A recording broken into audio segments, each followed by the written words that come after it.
Hi, my name is Dee. I hope you're doing well. I hope this video finds you and maybe can be helpful. Encourage you, let you see what God's mercy is and how He is never too far from you. I want to start this video by going through a few things that happened in my life where I know that God was right there and how He brought me out on the other side. We're going to go back in time about 4 years, um, back in March of 21. I found out, actually, God showed me that my husband was having an affair with the girl next door. And I mean girl because she was the same age as his son. So my whole world fell apart at that moment because we were married 30 years, probably together 32 at this time. Never had any idea that he was this kind of person. Not one. People can say, "Oh, you had to know." No, I didn't. He never gave me any. I mean, he just treated me normal or better. I mean, he was always so good to me and always did stuff for me. And maybe that was the key there because he went above and beyond. And I'm learning that people that go above and beyond all the time maybe have something to hide, something they're feeling guilty about. He taught me that, I think. Um, but I had to live there for a year and a half with him continuing to see her, then coming home and acting like he's my husband, acting like he's a good father, he's a family man. It was the craziest times. It was the roller coaster ride of my life. The mental and emotional abuse I took during that time was tremendous. And I'd never witnessed any kind of abuse from this man, and it was just so strange. So God, he's the one who showed me. Like I said, my husband was gone that weekend like normal. I mean, it's just a normal yearly thing that he'd always done for years, for 20 something years. And he'd always go to the beach with his buddies and they did his things. Well, he was not calling me, not really doing much. I'm like, what in the world? Something's wrong. And I was praying, I was like, Lord, what is going on? Because then you're like, wait a minute, it's not, I mean, this is not him. This is not how he does.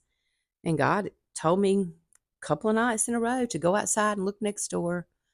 And I'm like, what about next door? And then there he told me, there's your answer. And I was like, oh my goodness, are you kidding me? And so, of course, I text him in a roundabout way, letting him know who he was with and what he was doing.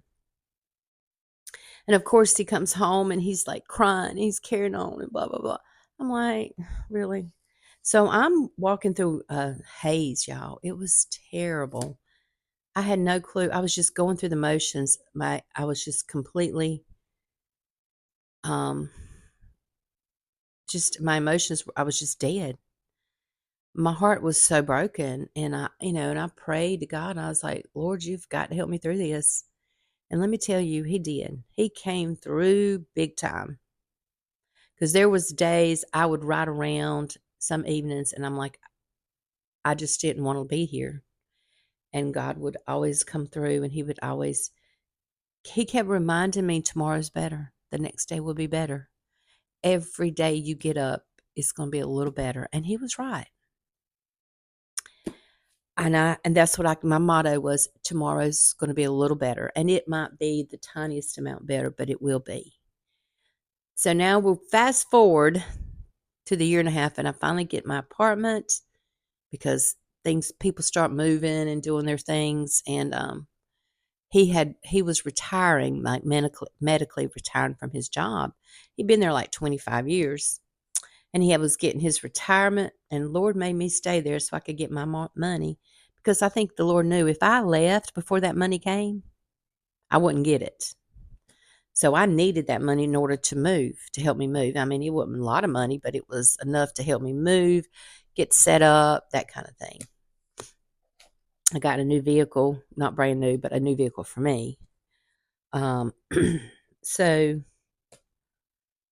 When I first moved in here, this is like the wildest story. My first night here by myself. My first night, I was by myself because we've got a grandson we've been raising. He's like hit this time. He was 11 or 12. He was around 12, almost 12 years old. When he was 13 when I moved, and he didn't want to leave yet. That was his house. He was hoping I would come back. He was trying to understand.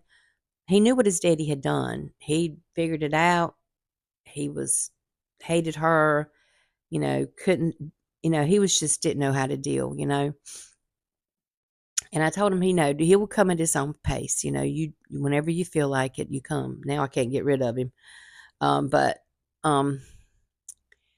he, since he wasn't here, I went to bed on my first night here. And that night, y'all, I'm telling you, the demons attacked me. I was in sleep paralysis. My mind, I couldn't wake up, but in my mind, I knew what was going on, and I knew I couldn't wake up. I was trying to wake myself up, right? I couldn't move. And in my mind, I started calling Jesus. I called for Jesus to come. And I kept saying, and then also my sister was coming out of my closet trying to help me. It's like she could try, she knew what was going on. Well, finally, I could speak. And God, and I spoke, I just said, Jesus, in the name of Jesus, and then they left. Boom, it was over. I could move. I was awake. And I just thanked the Lord. I just thanked him. I said, thank you. And Lord, and protect this place. Do not let them back in here. Send your angels to protect. And I just turned over and went back to sleep. And I knew at that moment, I said, you know what? They are so mad with me. They wanted me to stay there. They wanted me to be in that situation because they were trying to drive me, to either insane or to take my life, that kind of thing. Because, they were having a field day with me. They thought, oh, wow, we got her. Let's keep doing things. Let's keep doing things to drive her over the hedge, drive her. But see, I had God on my side. I had him giving me strength. I had him showing me what I can do, and he's showing me what my future was going to be like. So every day when I moved out, every day it got a little better. Not saying he wasn't trying constantly to keep everything going. He was always here, always coming, always calling, just trying to keep me on the back burner kind of thing. Till finally, it took about a couple of years actually. I said, enough's enough. I don't want this person anymore. God had got me to the place to where, why would you want him? It's not she likes the thrill of taking someone's husband because apparently from what I've heard from many people, that's just who she is. And they've been together off and on this whole time, and she's broken up with him. He's went through all kind of turmoil, and I'm like, I'm not praying for anything to happen to anybody, but you get what you give. You put me through that. Do you not think God's going to have you experience the same thing? You don't want to look stupid in front of everybody so you'll stay with this person no matter how she treats you. And I told him a long time ago before I left, I said, this is what you're going to do. I said, you're going to stay with her no matter what, because you don't want people to come to you and say, oh, see, why did you throw your family away for that? So now he's going through it. He don't ever know from one day to the next what's going to go on in his life. But that's neither here nor there. That's not what I did. I tried to help him through that. I did what God would do and what Jesus would do. Jesus would not have turned his back on him. Jesus would have helped him. If he asked for help, Jesus would have helped. And that's what I did. He texts me, how do I pray? How do I do this? It's like he forgot all these things. And I know it's more of a Jezebel spirit over her is what God has shown me. I don't think she's ever really been a religious person. She may not even believe in God. I don't know. But she has really, whatever spirit was in her and at her home, infiltrated my home and has gotten him. um, so that's where his life has not been easy. Um, Nothing they planned worked out. They had planned to move in together after I left. They were going to put my house for rent, mine and my husband's, right? And I wasn't signing separation papers, so that didn't happen. But see, I didn't know at the time that's what the plan was. I found out afterwards. After I moved out, I found out from someone what the plan was. Because if I'd signed those papers, it had in that papers where basically he didn't have to have my permission to put it up for rent so he could move in with her. Well, it worked out basically because my son told him, "Hey, you move in with her. I'm not going over there. I'm not staying with her. I'm not living with her. I'm not going to spend the night over there. You'll see me if you come see me." I mean, so that's where he kind of like, "Oh, well, I'm not even going to push it." So he didn't try. He didn't try. So that worked out. But I think, God, he works things out. You've got to learn, I think, that he'd once told me, he said, revenge was his. It's not mine. It's not for me to do. And even though as a human being, you want to do these things or you want to see, oh, I want to see you pay. I want to see this. Um, it's very hard to stop that kind of thinking. And you have to learn to not, um, wish harm or wish worse on people. I mean, it's really hard. But I journaled. I have a journal, and I have a couple of them actually, and I write in different places. Like the first time that happened to me, and then oh, sorry, um, different little just notes and prayers and Bible studies.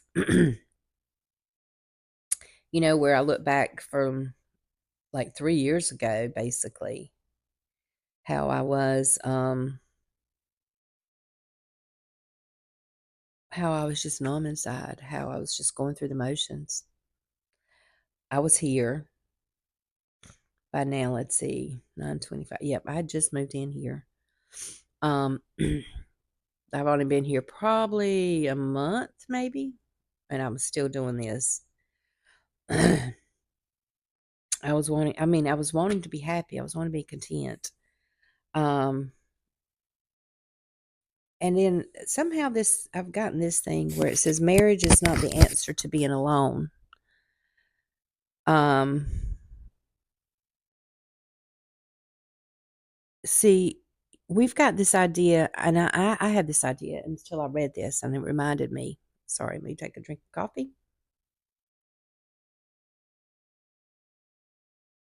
Reminded me that we choose our mate. Now, if God chose our mate, then we wouldn't have free will, right? So this idea God's going to see me in my person. I think God may put somebody in your path, but it's still your choice. Um, and you can rely on the Holy Spirit when choosing a mate and don't attempt to transfer the responsibility of a choice to Him. You can ask and you can say, Lord, what do you think about this person? Lord, are we compatible? Does he have what I need? And does she have what I need? That kind of thing. But see, a lot of times we don't do that. Like I didn't do that. I've been married twice. The first time I was 18, which was crazy to get married at 18. I mean, we only stayed married like for 3 years or so, but 3 or 4 years. And it wasn't, I mean, he wasn't a terrible person. We just well, he wasn't responsible, and we didn't know what it meant to be how to be married and all that kind of stuff. But back then in my day, which I'm Gen X, if you don't mind, that's what a lot of people did. They just they just got married, graduated, got married, had children. I mean, that was the way it went. But I mean, he's fine. He's a good guy. We don't have any issues. We had a daughter together, and we've always had you know, we've never had issues with that. But when I chose my ex-husband now, when I chose him, I didn't ask God anything. I didn't say, is this the person for me? Do you think that we can have this life? I didn't ask him. I just went on with my feelings and, oh, these just so wonderful and blah blah blah. Kind of find out, no, in the end, he had cheated on me, not just that time, but a few other times. And he projected.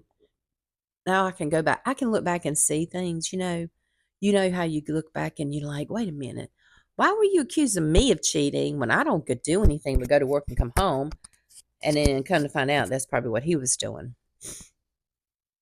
So there was been all kind of stuff. And then I'd have family and friends tell me about how he would talk to me, and I never noticed it. Um, so yeah, there's a lot of things when you look back on things. It's like, and I'm mad at myself for wasting 30 years with somebody. Now we had a daughter. He had a son. I had a daughter, so it was mine, yours, and ours. We have now 10 grandchildren and a great grandchild. Yeah, to just put her right in my place and just push me like she was just gonna take over. And I'm like, what kind of thinking was that? But luckily, God took all these people out of my life. All of these friends that I thought were friends, they were back there buddying up to her to keep him around. And, so God took all these people out of my life I didn't need. And he alienated me. I was alone most of the time. And that's what God does. I've learned that God puts you in that position. He puts you so all you have to, the main person you have to rely on is him. Now, I did have family. I had a mother, a sister, and a cousin, that kind of thing. But anybody outside of being related to me, there was not anybody I spent time with. I didn't do much of anything. I didn't go anywhere. I went to work and home. I had to go stay with my cousin every once in a while. We went to the beach one time. I did go on a cruise last year. So slowly I've started getting out and doing things. But at one point you have to start moving. You have to start doing.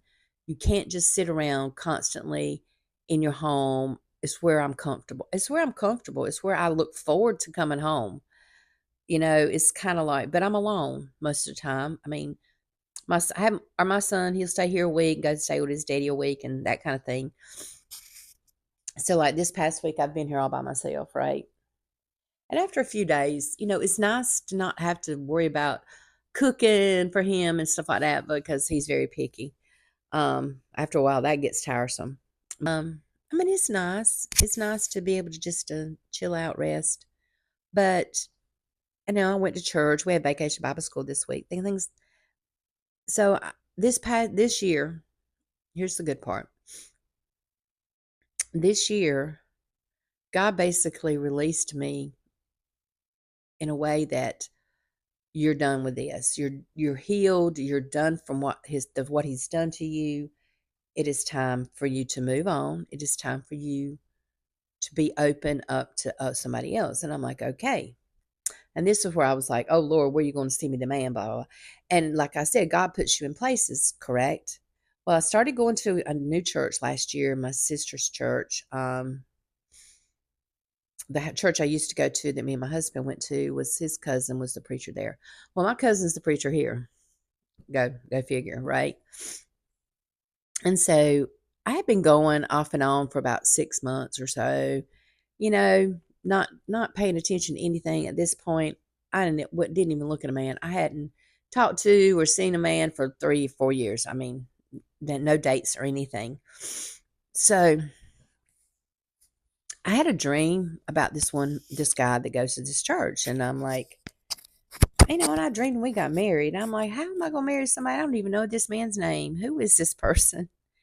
And so I asked my daughter, I'm like, who's this guy? And she's like, gave me his name. And I was like, Why? She said, why? I said, well, I just love to know the name of my husband, picking, kidding around because, I don't know this guy's name. I don't know anything about him. I told her what I dreamed.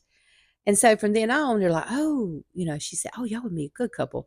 And this person said that, and this person said that, da da da da. And I'm like, okay, whatever. I don't know this guy. I mean, we probably never had maybe one conversation in months. I just never paid any attention to him. He just wasn't on my radar. And I was like, okay. So everybody keeps pushing this and keep pushing this. And so he gets this idea that I like him from other people because I guess everybody's talking. And my little granddaughter, she's like 12, okay, y'all. She was trying to set me and him up so hard. She wanted to give him my number. She wanted me to get his number. So she went to her mom, my Nana likes you. And I'm like, I find out later that she done this. I was like, honey, I've never said I like the guy because I don't know him. But I mean, from everybody keeps talking him up. He's such a good guy. He's this, he's that. He does anything for anybody. He's that kind of person. And I'm like, okay, um, okay, that's cool. So me and him have a conversation. I apologize for her. He tells me he's not looking for a relationship. He says, um, he said, I hope, there's somebody out there for you, but it's not me. I was like, well, I didn't say it was you. And I'm like, I'm saying that. I'm like, well, I said, I haven't dated anybody. I've been focusing on God. I'm waiting on God to send me somebody or to put somebody in my path, basically. And, for you to think about, is this person you want? But, and then we left it at that. So right after that, we're like, cool, we're talking, we having more conversations now, talking about this and that. All a bunch of us might hang around and talk. It was that kind of, I felt more comfortable being around him because now I know, okay, he doesn't want a relationship. So everybody can stop trying to push me on him, because at this time I'm like, we're good. We're friends. That's it. And so then I thought about this man every day. Why? I'm like, Lord, why am I thinking about this dude? Okay. Apparently he doesn't want a relationship. So why should I be sitting up here thinking about him? So it kept going on and on and on. And I was like, okay. And I prayed. I said, Lord, you need to give me a sign here of what I need to do because this is getting to be ridiculous. I'm thinking about this guy in long term issues. And I'm like, he doesn't want a relationship. Why would I even pursue something? So this is God, okay. Um, we he and I were standing up at the front together, waiting on. I'm working out. My pastor puts me in security, which he happens to be security, and we're standing at the front waiting for everybody to get there. Our security, other people, so we know what we're doing, and everybody's up there. And we're all just talking. So this little lady, she's she sings in the choir. She's a very, very godly woman. She comes out of the bathroom and she's looking. She says, "Honey, come here." And I was like, "Okay, what? Yes, ma'am." And I only had a few conversations with her before, and she said, "I hope you don't mind, but I just got to tell you something." I said, "Okay, what is it?" She said, "When I walked out, and she said I looked at y'all too, and there's this spirit around you both. It's like y'all were tied together." And she said, "I just feel it in my spirit. Y'all are to be together. Y'all will be together." And I was like, "Okay." I was like, "We're just friends, and he doesn't even want a relationship." So she's like, "Well, I'm just telling you what I felt, what I saw." And there's another couple at our church. She's the same thing. She did the same thing with them. They were just friends, and now they're together and talking. They'll probably end up married and all that kind of stuff. And she told the girl, "There's your husband." And the girl's like, "Oh no, we're just friends." And I told her, I said, "Well, okay, well, just pray about it." I said, "Because I don't think, you know, he's not on board for stuff like that. So it's not going to." So then it was like, I was like, "Lord, no, you didn't. No, I mean, you sent this woman had no clue that everybody been trying to set us up, that people thought we'd be good together. She didn't know any of these things. She's a godly woman. And this was God showing her, giving me my sign that I have to wait on this dude to be patient for him and all this kind of stuff." So God's like, "Okay, yeah." You want something bad enough, you're going to have to wait for it. Okay. I thought waiting 3 years was long enough. I didn't know I had to keep waiting and waiting and waiting. So that's where I'm at right now. And I think my ex husband, he knows something's up because I can just tell by the way he acts. He just constantly wants to, or he'll text me or come by or whatever out of the blue. But so now here I am, like trying to act normal around somebody that I feel like God is saying, okay, you're supposed to be with this man. I'm sitting, it's so strange. I feel like I'm already in a relationship with somebody I'm not in a relationship with. You see what I'm saying? It's like, you're my person, but you don't know it. So I'm going to sit here and wait till you realize it, and then we'll see what happens. And it's like he'll be around me, and then if I don't pay much attention, then he tries to get my attention. It's such a strange dynamic that we have. I don't understand it. So I just kind of go with the flow. Things. I understand that in life. You have to go through things.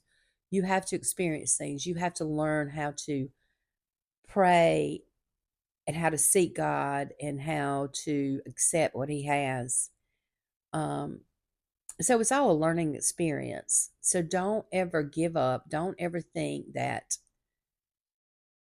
this is it, that I can't make it through this. I can't do it. You can do anything. God can do anything. He is the one constant in your life. He's never going to leave you, forsake you. He's never going to hurt you. And you have to remind yourself, He is there for me. He will help me get through anything. Just my message to you is never give up. Never think your life is over because of another person. People will hurt us all the time, and that's just the way life is.